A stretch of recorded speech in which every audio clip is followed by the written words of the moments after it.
বন্ধুরা, আজকে তোমাদেরকে আমি একটা খুবই গুরুত্বপূর্ণ জিনিস শেখাবো গ্রামারের মধ্যে। টেন্স করাবো আজকে তোমাদেরকে। আগের ক্লাসে শর্টেতে আমি দিয়েছিলাম টেন্সের ভাগগুলো। আজকে সেই ভাগগুলো ডিটেলসে বলবো। দেখো, টেন্সের বাংলাটা হচ্ছে ক্রিয়ার কাল। ক্রিয়া বলতে কি? ভার্ব। ভার্বকে আমরা ক্রিয়া বলি। কাজ করার যে সময়, সেটাই হচ্ছে টেন্স। তাহলে টেন্স কাকে বলে? কাজ করার সময়কেই বলা হয় টেন্স। মনে রাখবে, টেন্স 3 প্রকার।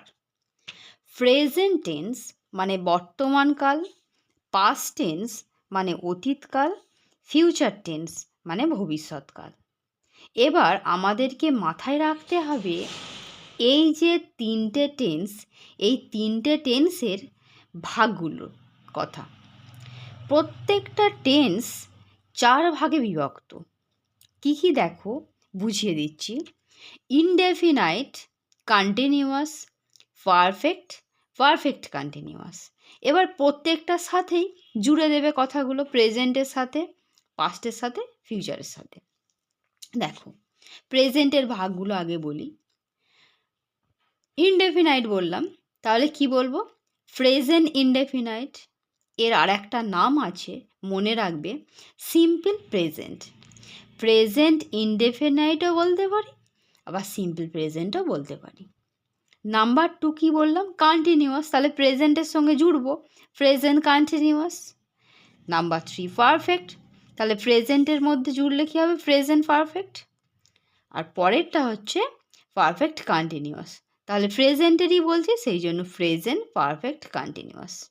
ওকে। এরপর দেখো, পাস্টেরও একই, পাস্ট ইনডেফিনাইট।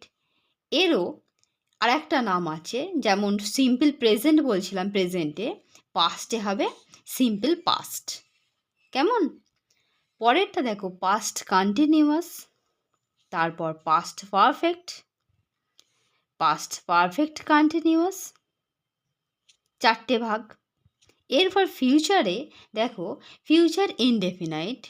এর আর একটা নাম আছে কি? Simple future. ওকে। পরেরটা কন্টিনিউয়াস, এবার ফিউচারের সাথে জুড়ে দেবো, সেজন্য ফিউচার কন্টিনিউয়াস হয়ে যাচ্ছে। 3 নাম্বার ফিউচার পারফেক্ট, আর শেষেরটা হচ্ছে ফিউচার পারফেক্ট কন্টিনিউয়াস।